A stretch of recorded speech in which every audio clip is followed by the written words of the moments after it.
Bonjour, bonsoir. Balandi nyonso oyo balandaka Wake Up Africa Télévision. Nazali Abino, patient Katabana Baraka, oyo avandi na États-Unis. Naye kokutana na bino lisusu pour parler un peu de la situation de notre enfant, de notre fille Alexandra Martine oyo akufaki na Canada. Je dis en français bonjour, bonsoir à tous les amis qui me suivent de loin et de près, en Afrique, en Amérique, au Canada, en Europe, tout ce monde qui suivent la chaîne Wake Up Africa Télévision, qui se définit comme l'intelligence et la connaissance au service de l'humanité. C'est votre serviteur patient Katabana Baraka ici qui vient vous raconter aujourd'hui pour apporter le fisc une pierre de contribution à l'effort des Africains ici aux États-Unis et dans la diaspora. Mais aujourd'hui, spécialement, je viens parler sur la mort de notre fille, de notre sœur Alexandra Martine, celle qui nous a quittés au Canada dans des circonstances très très difficiles. D'emblée, d'entrée de jeu, je voudrais d'abord présenter mes condoléances les plus tristes à notre maman, celle que j'ai vue pleurer, à toutes les personnes qui connaissaient Alexandra, à toutes les âmes qui l'ont pleuré et à tous ses amis. Je vais vous présenter mes condoléances les plus tristes. Je ne vais pas faire cette vidéo pour chercher du buzz. Je ne vais pas faire cette vidéo pour chercher des vues. Je viens faire cette vidéo en tant que papa. J'ai un fils qui s'appelle Alexandre Katabana. Et donc, quand j'ai entendu le nom d'Alexandra, ça m'a beaucoup touché. Ça, c'est la première chose. La deuxième chose, je vis ici aux États-Unis, ça fait plus de 20 ans, 23 à 24 ans. Et donc, je peux donner ma petite contribution en termes de connaissances sur ce que je sais, à ce qui concerne la vie ici en Occident pour les élèves, les étudiants et tous ceux qui viennent ici. Les réfugiés, les élèves, les étudiants, les ngundistes, les demandeurs d'asile et tout ça. Donc, nous sommes tous concernés. Donc, c'est en tant que membre de la communauté congolaise de Michigan que je viens à ce moment pour parler un peu, en fait d'aider, en fait que dans la mort de notre fille, nous puissions sauver les autres. En fait qu'au travers de cette mort, ce qui est très difficile, nous puissions en tirer quelque chose qui peut être comme un souvenir pour notre fille Alexandra. Alors, bien aimés, vous savez, dès que vous avez les idées d'amener vos enfants ici en Occident, particulièrement aux États-Unis, au Canada, là où je fréquente, là où je vis et là où je fréquente, je pense qu'il y a d'abord un travail qui doit être fait. C'est pas facile pour un parent qui accepte d'investir ces petits moyens pour envoyer son fils ou sa fille pour venir étudier ici. C'est vraiment un sacrifice qu'il faut louer. C'est un sacrifice qui est consenti par la famille et qu'il faut relever, que c'est vraiment un effort très considérable.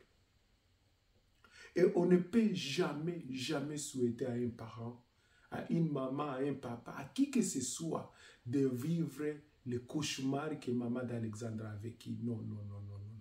C'est incroyable.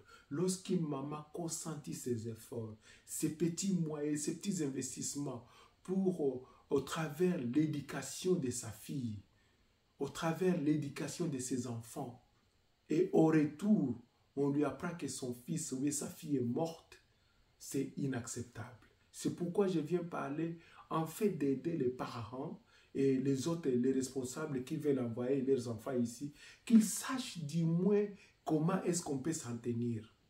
La première des choses, il faut que vous sachiez que le monde du 21e siècle que nous vivons aujourd'hui, en 2024, ce n'est pas le monde dans les années 60, 70, 80, où nos papas, nos mamans venaient étudier ici et rentrer chez nous en Afrique. Non, c'est le monde maintenant digital. C'est le monde des réseaux sociaux. C'est le monde qui a été transformé et qui qui nous dépasse. C'est-à-dire c'est un monde qui est à une vitesse vertigineuse, une vitesse solaire que nous n'arrivons même pas à rattraper. Donc il faut vous mettre ça en tête que quand vous voulez envoyer les enfants ici, parfois ils peuvent se perdre dans le monde des réseaux sociaux. Ils peuvent se perdre dans le monde du développement ici que nous voyons ici, nous vivons ici. C'est pourquoi je demande aux parents ceci. La première des choses, quand vous considérez envoyer vos enfants ici, la première des choses, il faut penser d'abord que s'ils peuvent loger, rester à l'université. Est-ce que j'ai les capacités, j'ai les moyens de loger mon fils, ma fille à l'université, au campus? Parce que dans la vérité des faits, je peux vous dire à 99,9% que les universités, les campus sont les lieux les plus sécurisés des États-Unis et du Canada. Restez dans l'université, restez dans le home de l'université, ou bien restez au campus, vivre au campus, est plus sécurisant à 99,99%, plus que dans la communauté même, dans les maisons où nous sommes. Ça, c'est la première des choses. La deuxième des choses, il faut que les parents puissent s'informer. Est-ce que cette université-là, cet institut supérieur, cette école-là a une bonne réputation?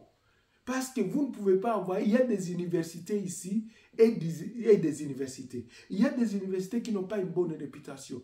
Ils sont seulement en ligne, vous voyez les drapeaux américains, les drapeaux canadiens, ils mettent les noms des professeurs, des photos.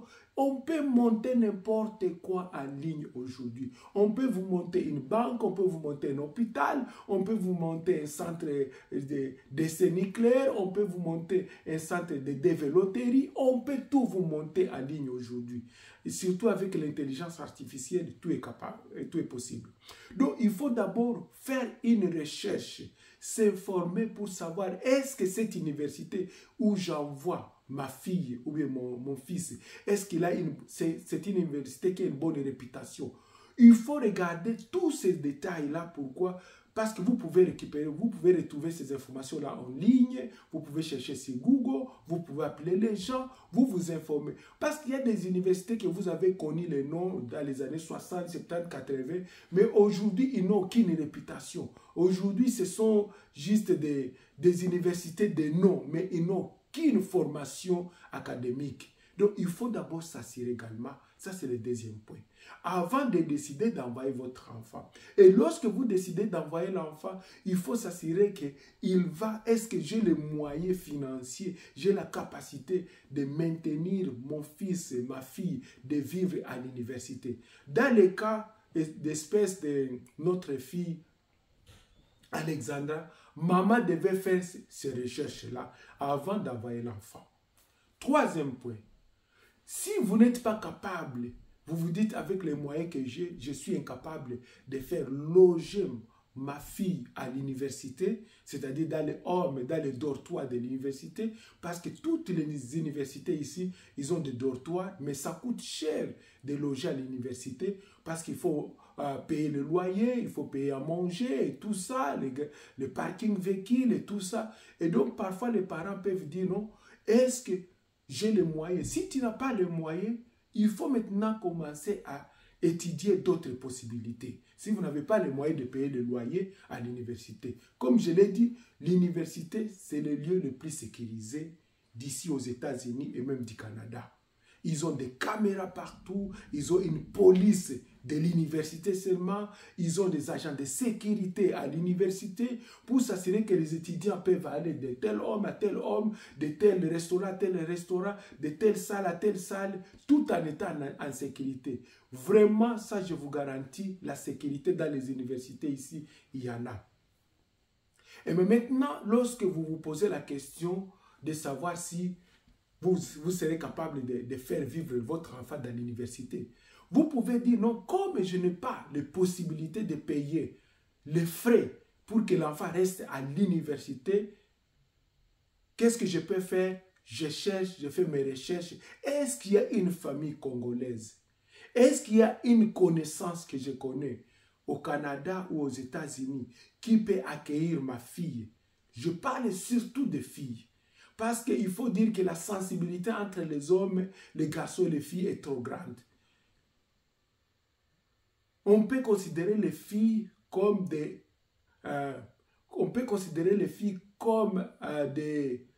êtres un peu à risque, comme des êtres à risque, étant donné qu'il y a des pervers sexuels qui sont en train de circuler, il y a des hommes et même des femmes qui sont en train de chercher les petites fillettes qui viennent de l'étranger, les petites fillettes qui ne connaissent pas encore le milieu, les petites fillettes qui ne connaissent pas encore la langue, comme ici aux États-Unis. Le temps que tu apprennes l'anglais, le vrai anglais américain ici, ça peut vous prendre 2 ans, 3 ans, parce que quand vous parlez directement, ils sentent que vous avez l'accent. Where are you from? What's your country of origin? What are you doing here? Il commence à vous poser des questions pour entrer en profondeur et directement il sait que comme c'est une étrangère, comme elle vient d'arriver, bon, ça c'est une proie facile. Et donc, vous pouvez commencer à faire des recherches, vous dites, est-ce qu'il y a une famille? C'est-à-dire que si l'option d'envoyer l'enfant rester au campus, dans le home de l'université, n'est pas possible compte tenu des moyens financiers, vous pouvez dire le plan B, c'est envoyer l'enfant dans une famille. Au Canada, nous avons des centaines, des milliers de familles congolaises. Ici aux États-Unis, partout, vous allez à Harvard, il y a des familles congolaises à côté. Vous allez à MIT, il y a des familles congolaises. Vous allez à UofM, University of Michigan, il y a des familles. Vous allez à Princeton, il y a des familles. Toujours, partout, toutes les universités, il y a des familles. Même si l'enfant va commencer à faire la navette, le matin, il prend son bus, le soir, il rentre. Mais du moins, vous savez que est-ce qu'il y a une famille congolaise, il y a une connaissance où l'enfant peut aller rester en famille, surtout les filles. Je mets l'accent sur toutes les filles. Elle peut rester en famille, là où elle est surveillée, là où elle a quand même une sorte de supervision de l'autre maman, de l'autre papa, ou de l'autre frère, de l'autre soeur, et que l'enfant puisse aller étudier. Parce que quand vous envoyez un enfant déjà à l'université, c'est toute une personne. C'est quelqu'un qui a la maturité, c'est quelqu'un qui peut prendre des décisions, c'est quelqu'un qui connaît le bien et le mal. Ce n'est plus un enfant à qui on va éduquer, on dit tu ne peux pas t'habiller comme ça, tu ne peux pas dire ceci. Non, c'est toute une personne. Quand vous avez atteint 18 à 19 à 20 à 21 ans, vous connaissez tout. Et donc vous prenez des décisions sur base de vos intérêts.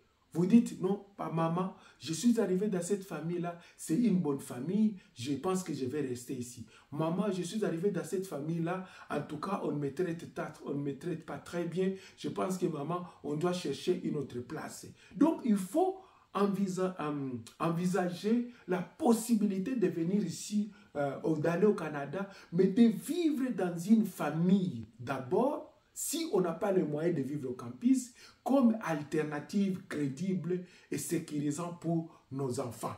Ça, c'était le 3e point, si vous pouvez y arriver. Maintenant, lorsque vous analysez ce qui est arrivé à notre fille Alexandra, paix à ton âme, ma chère fille, vous allez comprendre qu'il y a eu beaucoup de choses qui n'ont pas été faites de manière parfaite.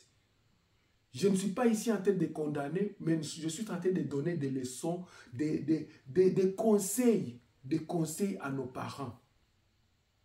Par exemple, on ne peut pas envoyer l'enfant dans une ville, dans une communauté, en cherchant la maison en ligne. Vous allez sur Google, vous cherchez un appartement, on vous donne les conditions, ceci, cela. Pour une fille de 20 ans, de 21 ans, je pense que c'est trop risquant. Il faudrait au moins que moi, le papa ou la maman, j'arrive sur place, je regarde à côté, à droite, je regarde le milieu, je demande est-ce que ce quartier est sécurisant? Est-ce qu'il y a des bus pour aller à l'université? Est-ce qu'il y a des taxis ici pour arriver ici? Parce qu'il y a des endroits où vous pouvez aller, il n'y a pas de taxis. Il y a des endroits où vous pouvez aller, il n'y a même pas de bus. Il y a des endroits où vous pouvez aller pour avoir le taxi de la maison jusqu'à l'université, ça vous coûte $50. Et donc, vous voyez, non, ça c'est trop cher. Donc, je dois m'approcher à côté, à quelques mètres de l'université. C'est là où l'enfant doit rester. Ça, c'est la première, c'est le 4e point. Donc, il faudrait que la famille fasse un travail comme un devoir à domicile, faire un travail d'abord de rechercher, d'étudier les possibilités, de voir que les milieux sécurisants, parce que même ici aux États-Unis, tous les quartiers, si vous demandez, on dit non, non, non, non, ces quartiers-là, il y a beaucoup de bandits, ces quartiers-là, il y a beaucoup de pilleurs, ces quartiers-là, il y a beaucoup de fumeurs de chanvre, ces quartiers-là, il y a beaucoup de gangs, il y a des gens qui viennent, je ne sais pas, du Mexique, ou bien qui viennent de Haïti, et qui font la drogue, et qui font ceci. Il y a toujours des informations que vous pouvez recouper quand vous allez sur place et vous allez prendre la décision sur base de ces informations-là. Plutôt que d'amener l'enfant, elle va chercher la maison en ligne. Cinquième élément. Lorsque l'enfant doit prendre une maison qu'on appelle, ici aux États-Unis, on appelle roommate. Donc, vous cohabitez avec quelqu'un d'autre. Souvent ici chez nous, aucune maison des étudiants ne peut loger et des garçons et des filles. C'est souvent des filles entre eux qui prennent une maison de 3 à 4 chambres et qui se partagent le loyer, ou bien des garçons qui prennent une maison de 2, 3, 4 chambres et qui se partagent le loyer. Et tout le monde qui viendra là-bas, tout le monde qui va loger dans cette maison-là, ce sont des garçons, ou bien des filles. Et donc, attendre que notre fille, notre pauvre fille, paix à son âme, Alexandra, a été logée dans une maison et que la bailleresse a mis aussi un homme là-bas, c'était vraiment une faute de lèse-majesté. Une maman n'envoie jamais ta fille aller cohabiter ou to have a roommate, colocataire, un homme et une fille. C'est impossible. Il y aura beaucoup de tiraillements, il y aura beaucoup de tentations. Je ne sais pas si les garçons peuvent boire l'alcool, s'ils peuvent fumer du chanvre, s'ils peuvent faire la drogue. Et subitement, il dit non, non, non, non, ouvre-moi la porte. Non, non, non, Alexandre, ouvre-moi la porte. Alexandre, j'ai quelque chose à te dire. Et il lui montre le couteau, il dit non, je vais te violer. Si tu ne me laisses pas te violer, je vais te tuer. Donc, il y a des situations pareilles qui arrivent et qu'il faut s'assurer que l'enfant, notre fille Alexandra, est en train de vivre non pas seule, mais avec 2 ou 3 autres filles, collègues universitaires, et donc ensemble, ils partagent le loyer. Voici au moins un niveau de sécurité que l'on pouvait souhaiter pour Alexandra. Maintenant, lorsque vous assurez qu'elle n'est pas logée avec un garçon, tu connais le bailleur ou la bailleresse de votre fille, vous connaissez les gens avec qui elle habite, vous pouvez les appeler parce que ce sont des copines quand même. Ils partagent la salle, ils partagent parfois les lits. Hein. Ce sont des filles et des filles. Ils sont en train d'aller à l'université et rentrer le soir.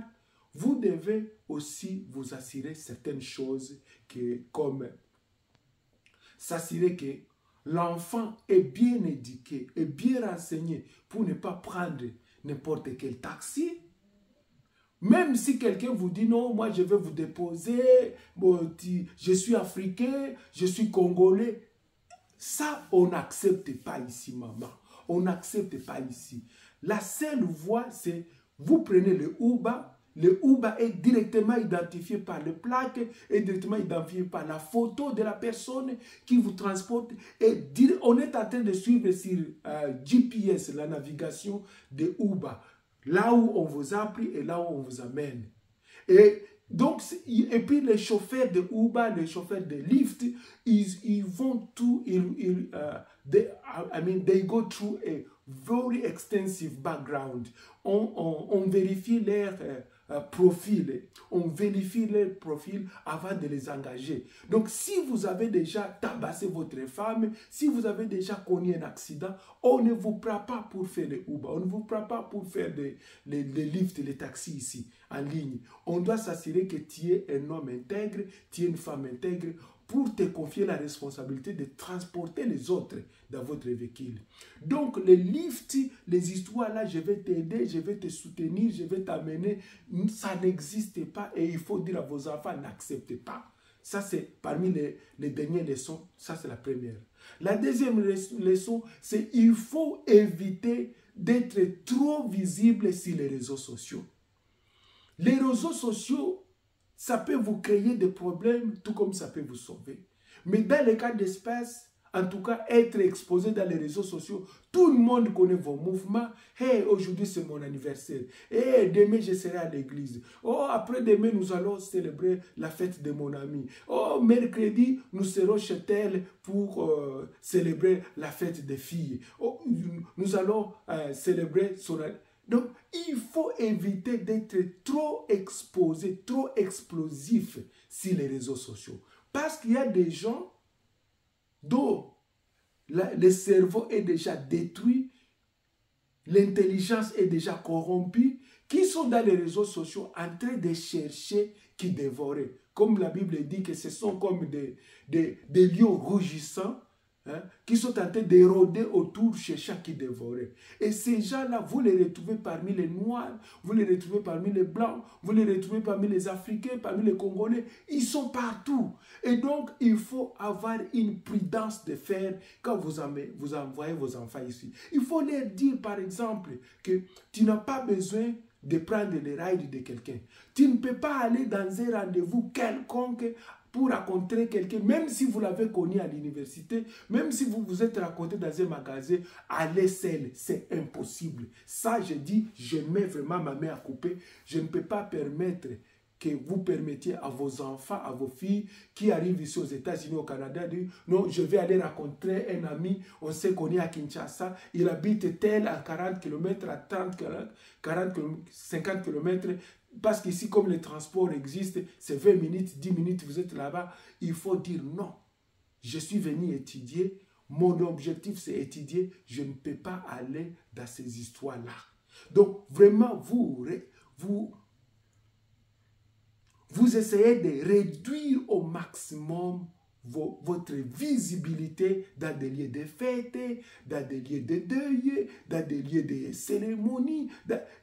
Là où ce n'est pas nécessaire, vous n'y allez pas. J'ajoute ceci.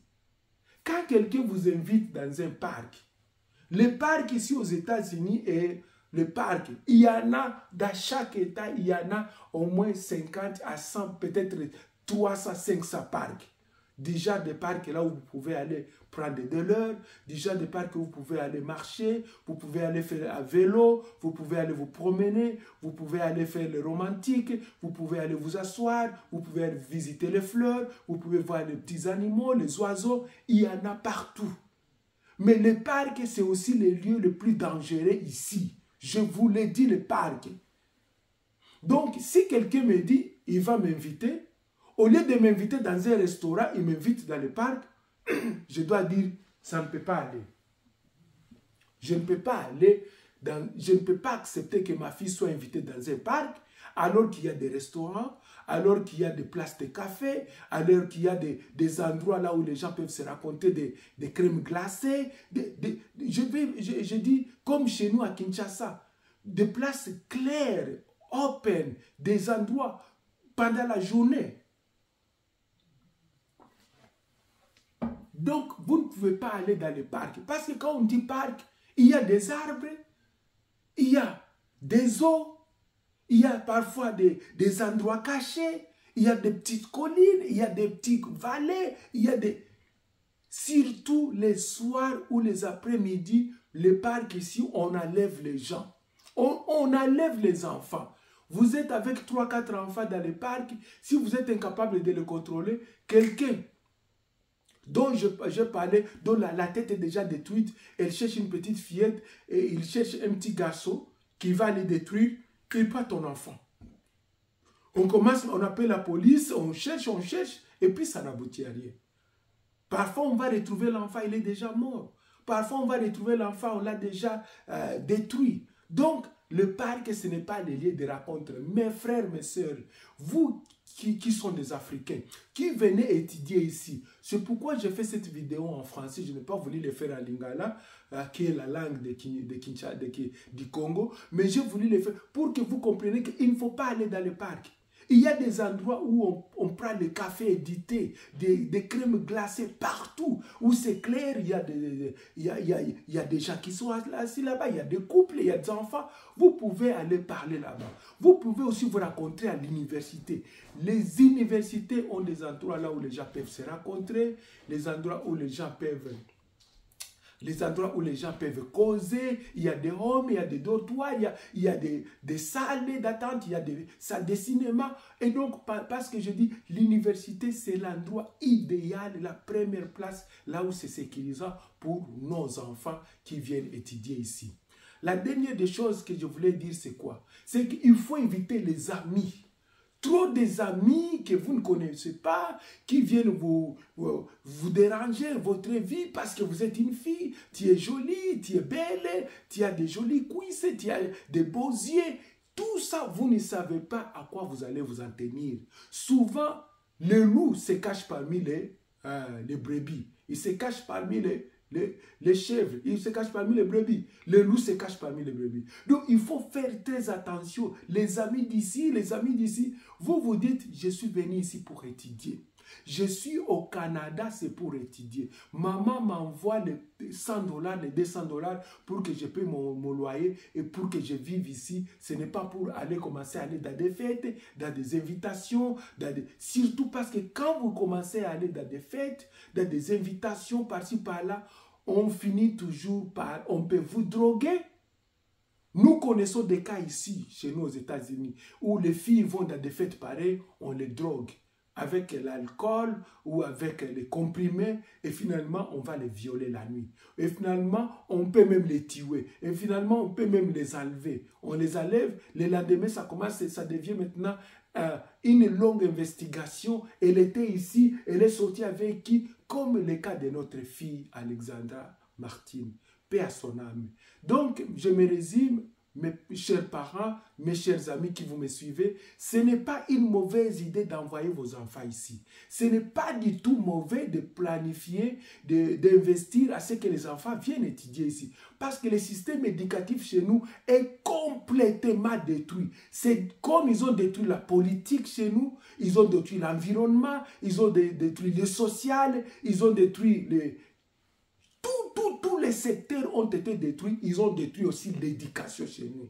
Donc, un parent qui prend l'initiative d'envoyer sa fille ici, son fils ici, c'est à féliciter. Mais je dis ceci, je me résume, je dis, pour que vous envoyez votre enfant ici, avant d'envoyer l'enfant ici, il faut faire un travail à domicile. Il faut d'abord rechercher l'université, savoir la réputation de l'université, la sécurité à l'université. Deuxièmement, je disais, il faut s'assurer que l'enfant va rester à l'université plutôt que de rester dans la communauté où elle n'est pas connue, où elle est nouvelle, où elle aura des processus d'intégration sociale et d'intégration culturelle qui peut l'exposer à des mauvaises personnes. Troisièmement, je disais que si vous n'avez pas les moyens de payer l'université, vous pouvez aussi chercher une famille où l'enfant, une famille congolaise, une famille camerounaise qui vous connaissez, une famille malawite, une famille marocaine que vous connaissez des connaissances pour dire, là il y a quand même un papa, là il y a une maman, veuillez surveiller ma fille pendant qu'elle sera là à l'école et s'il y a quelque chose, appelle-moi. Donc il faut qu'il y ait ces repères-là. Mais je disais, au cas où ça n'existe pas, vous, les parents, avant d'envoyer les enfants, il faut venir ici, chercher le loyer, chercher très bien l'appartement, étudier les milieux, est-ce que c'est un milieu sécurisant, et c'est à combien de kilomètres de l'université, et ça va faire combien de minutes pour arriver à l'université, plutôt que d'envoyer les enfants ici, venir chercher les appartements en ligne, et ils vont, je ne sais pas, la baillère ou la bailleresse ou le bailleur, si c'est un fou, si c'est un criminel, si c'est un bandit, vous ne savez pas si c'est un drogué, vous ne savez pas. Et directement, il dit non, je vais accepter, j'ai une chambre vide, vous pouvez venir ici. Et c'est bien lui qui va tuer notre enfant. C'est bien lui qui va violer notre fille. Et donc, il faut s'assurer que vous venez ici, vous faites la recherche. Dès que vous êtes assuré que ça c'est un milieu intègre, où il y a de bonnes personnes, Vous cherchez un appartement et vous demandez à la fille, s'il vous plaît, je dis beaucoup les filles, à partager l'appartement avec d'autres filles qui sont ses collègues à l'université, même dans d'autres écoles. Parce qu'avec les filles, entre eux, quand ils sont 3 à 4, ils se protègent et aucun garçon ne peut venir entrer là-bas quand il sait que ces filles sont là-bas parce qu'ils ont les caméras, ils ont les téléphones, ils ont les alarmes, ils peuvent appeler à tout moment la police. Personne ne peut venir les déranger. Donc, je termine pour dire, maman, notre maman, maman d'Alexandra, moi je suis le papa d'Alexandre, mon fils. Je vous souhaite mes condoléances les plus tristes pour la mort de notre fille. Mais comme disent toujours, à quelque chose du mal peut sortir du bien. Comme la mort de notre Seigneur Jésus-Christ nous a amené le salut, j'espère que la mort d'Alexandra va sauver beaucoup d'autres filles et d'autres garçons qui allaient mourir de la même manière. Mais à cause de sa mort, son esprit, son courage sera déterminant pour sauver d'autres personnes. Que Dieu vous bénisse tous. Veuillez partager cette vidéo pour l'éducation de tout le monde. Bye.